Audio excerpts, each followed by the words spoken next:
Hi guys, it's Dr. Sammy Pryor, and today I am pausing the weight loss series because I needed to make a video for May because May is ALS Awareness Month. Okay, so if you have ALS, I don't need to explain what that stands for, but most other people are not familiar with what that stands for. And I won't lie about in my earlier years when my dad first got it, I didn't know the symptoms of ALS. I didn't know even what to look out for. So when he first got it, I was clueless, but I started looking at symptoms he had, and I quickly realized, oh, this is ALS. And then when I took him to the ALS clinic in the Southwestern Medical Center in Dallas, he said something that changed my life. Basically, they asked about family history, and he said yes, and that changed my life because I had totally forgot about all those people in my family that had gotten similar diseases. Okay, fast forward several years later now, I am quite the knowledgeable person about this disease because I got tested last year, 2022. I carry a familial version of ALS, so basically FALS. So I'm considered pre-symptomatic FALS, right? Okay, so let's break down the name. A stands for amyotropic, L stands for lateral, and S stands for sclerosis, okay? In Europe, they call it MND, which stands for motor neuron disease. I actually like that name better because it's not as confusing, but anyone who knows medicine, they got to make it super confusing. But anyway, so what is it? It's also been called Lou Gehrig's disease because he was a famous baseball player that got it. Okay, so what is it? It's a progressive neurodegenerative disease that starts in the upper motor neurons, and that in turn affects the lower motor neurons, and you'll get weakness.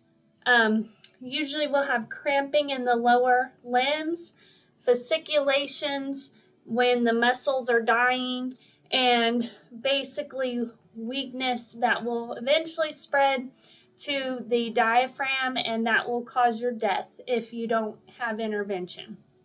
Okay, so it is progressive. There is no known cure. I have helped prolong people's lives. I still have a patient alive today, now in the 6th year. Yeah, so you can prolong your life. The average is 2 to 5 years after diagnosis, death. And I will say that is an average because my dad was diagnosed and he died literally 3 months later, okay, of respiratory failure in his sleep.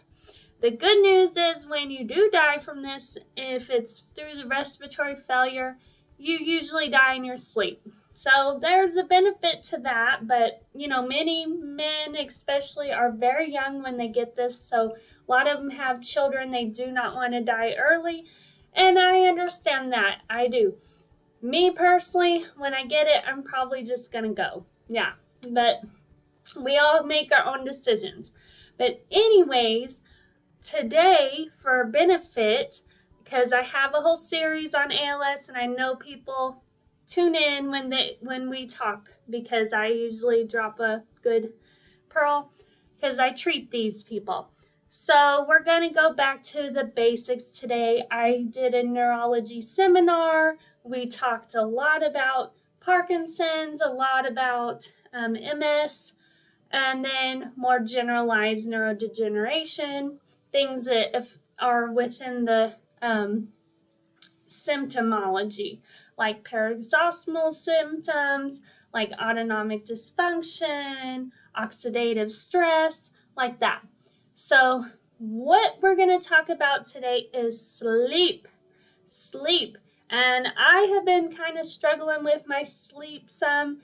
I am a blood type A person, so that means I have higher cortisol just naturally, and then I try to do my best all the time for every patient. It's a lot because I see about anywhere from 4 to 9 patients a day, and I try to do everything, all the research before they come. I try to make the best plans for them. I'm constantly having to read their charts and stuff if they've been at the clinic before.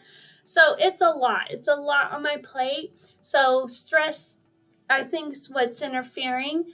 But I've had some concerning symptoms, like I had some cramping, I had some fasciculations a little, so stressful. No, but so, and then the disturbed sleep. So I was like, okay, I need to focus on this sleep and get the sleep back in order, okay? Because sleep, when you have this sleep, you need a proper architecture of the sleep. So you need to go into the deep sleep at night at the first 4 hours. And then you will be in the REM more majority of the time in the last 4 hours. But it's important to be in that deep sleep, right? And so having those first 4 hours is super important. And why? Because you have this system in the venous system of the brain.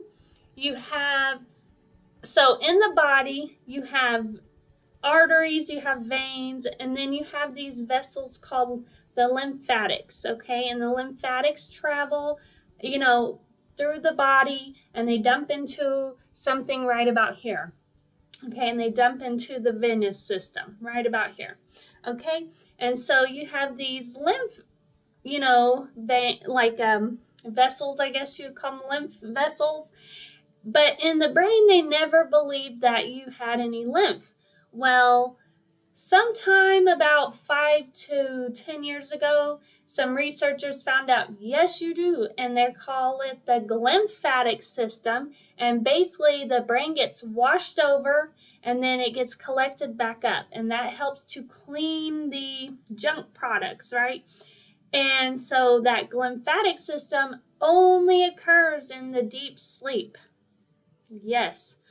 The problem is many people with neurodegenerative diseases, they have either sleep apnea. That's a big one in ALS because, yes, your muscles are getting weaker, but many, and this is all the neurodegenerative diseases, they have what's called central apnea, which is the drive to sleep gets disturbed, right? So because I've been having some challenges with sleeping, it's like, okay, I have to make sure my sleep hygiene is on point. I got some supplements to help me. Yeah, and I'm going to get my sleep back in order. Yes, or hopefully, yeah, because that is how important it is for your brain health, okay? Super important. So if anybody out there with ALS, Parkinson's, Alzheimer's, MS, any one of you are having troubles with sleep, you can reach out to me. Yeah, we need to get your sleep back in order, okay? Because that is super important, because when you have all this accumulated junk in your brain, you're going to have oxidative damage. That will promote the stress in what's called the endoplasmic reticulum. That in turn is going to cause stress in the mitochondria. And then you're going to have the mitochondria die. Then that means the cell will die. And the neurons in the brain, if they die, game over. They do not really regenerate, okay? At least the motor neurons, okay? The other supportive cells, yeah, but the neurons are supposed to be long-lived cells. So super important in Parkinson's because the dopaminergic nerves, super important in ALS because of the motor neurons. Yeah, so guys, we need sleep. we need good sleep architecture, and we need deep sleep. All right?